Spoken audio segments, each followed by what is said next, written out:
আজকে আমি আপনাদেরকে রান্না করে দেখাবো মুরগির পা। আজকে আমি এমন এক প্রসেসে মুরগির পা আপনাদেরকে ভুনা করে দেখাবো। এই প্রসেসে মুরগির পা ভুনা করলে এই মুরগির পা গুলো খেতে কিন্তু বেশ ভালোই লাগে। চলুন তাহলে রেসিপিটা দেখে নেওয়া যাক। প্রথমে আমি এখানে একটা বাটিতে প্রায় 500 গ্রামের মতো মুরগির পা নিয়ে নিয়েছি। এখন আমি এই পা গুলোর মধ্যে দিয়ে দিচ্ছি লবণ পরিমাণ মতো, মরিচের গুঁড়া 1 চা চামচ, হলুদের গুঁড়া 1 চা চামচ। এখন আমি এগুলোকে খুবই ভালোভাবে ম্যারিনেট করে নিব।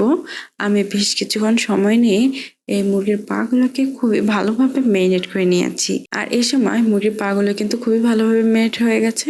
এখন আমি চুলার উপর একটি কড়াই বসিয়ে দিব। তারপর চুলাটি অন করে চুলার আঁচ মিডিয়ামে রাখবো। দিয়ে দিচ্ছি সরিষার তেল 1/4 কাপ। আপনারা চাইলে সয়াবিন তেলও ব্যবহার করতে পারেন। এখন আমি এর মধ্যে দিয়ে দিব মুরগির পা। আমি ম্যারিনেট করা মুরগির পা গুলো দিয়ে দিচ্ছি। এখন আমি এই তেলের মধ্যে এই মুরগির পা গুলোকে ফ্রাই করে নিব। আমি প্রায় 50% মতো ফ্রাই করে নিচ্ছি এই মুরগির পা গুলো। এই মুরগির পা গুলো আবার খুব বেশি সময় ফ্রাই করা যাবে না, এতে করে কিন্তু রান্নার পর মুরগির পা গুলো খেতে খুব একটা ভালো লাগবে না। 40 থেকে 50% মতো ফ্রাই করে আমি এই মুরগির পা গুলোকে কড়াই থেকে উঠিয়ে নিচ্ছি। এখন আমি কড়াইয়ে থাকা অবশিষ্ট তেলের মধ্যে দিয়ে দেব সাদা এলাচ 4টি, দারচিনি 3টি টুকরা, গোলমরিচ 14 থেকে 15টি, লং 5টি, তেজপাতা 2টি। তবে এখানে আমি যে সাদা এলাচ গুলো ব্যবহার করেছি সেগুলোকে একটু ফাটিয়ে দিয়েছি। আপনারা চেষ্টা করবেন এই এলাচ গুলোকে একটু ফাটিয়ে দেওয়ার, এতে করে কিন্তু এর ভিতর থেকে খুব সুন্দর একটা স্মেল পাওয়া যাবে। দিয়ে দিচ্ছি পেঁয়াজ কুচি 1/2 কাপ। এখন আমি এগুলোকে খুব ভালোভাবে ফ্রাই করে নিব। আমি বেশ কিছুক্ষণ সময় ধরে এগুলোকে খুবই ভালোভাবে ফ্রাই করে নিয়েছি। এ সময় কিন্তু পেঁয়াজগুলো খুব ফ্রাই হয়ে গেছে। এখন আমি এর মধ্যে দিয়ে দিব জিরা বাটা 1/2 টেবিল চামচ, আদা বাটা 1/2 টেবিল চামচ, রসুন বাটা 1/2 টেবিল চামচ। এখন আমি আদা ও রসুনের কাঁচা গন্ধ চলে যাওয়া পর্যন্ত এগুলোকে খুবই ভালোভাবে ফ্রাই করে নিব। আর আদা ও রসুন বাটা দেওয়ার পরেই আমি চুলার আঁচটা কমিয়ে দিব।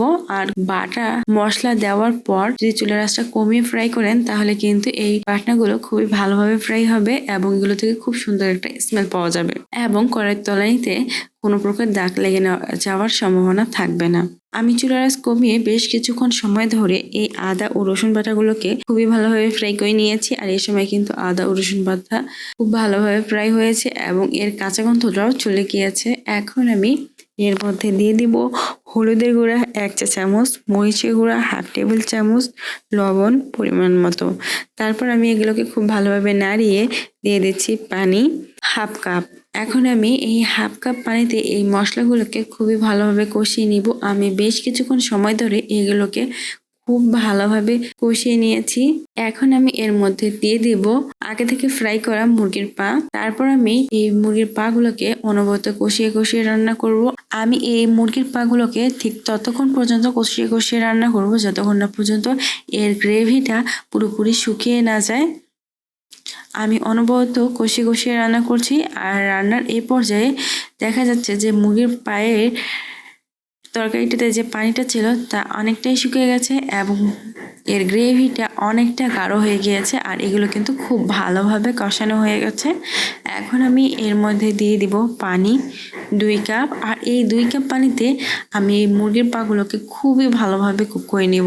আমি এই মুরগির পাগুলোকে খুব ভালোভাবে নাড়িয়ে কড়াইয়ে ঢাকনা লাগিয়ে দিচ্ছি এবং আমি প্রায় এই মুরগির পাগুলোকে ঢাকনা লাগিয়ে 15 থেকে 20 মিনিটের মতো সময় রান্না করে নিচ্ছি।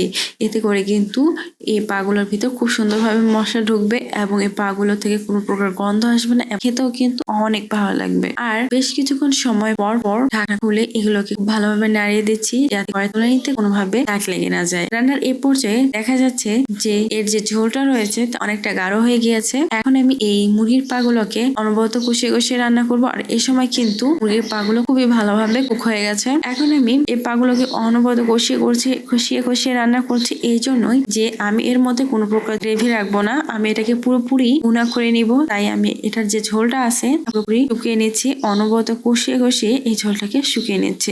কষানোর এই পর্যায়ে কিন্তু এই যে গ্রেভিটা ছিল তা একেবারে শুকিয়ে এসেছে। আর এখন কিন্তু আমার মুরগির পায়ে তরকারিটা একেবারেই রেডি। প্রিয় দর্শক, এই ছিল আমাদের আজকের রেসিপি। মাথা কুকিং চ্যানেলের আরো এক্সাইটিং রেসিপি নিয়ে আমাদের সামনে আবার উপস্থিত হব। ভিউয়ার্স, আমাদের সকলকে অনেক অনেক ধন্যবাদ জানাচ্ছি পুরোটা সময় আমাদের থাকার জন্য। আমি উইশ করবো আপনারা সবাই ভালো থাকবেন, সুস্থ থাকবেন এবং মাথা কুকিং চ্যানেলের সাথে থাকবেন। এই চ্যানেলে নতুন হয়ে থাকলে চ্যানেলটি সাবস্ক্রাইব করুন এবং ভালো লাগলে লাইক কমেন্ট ও শেয়ার করুন। ধন্যবাদ।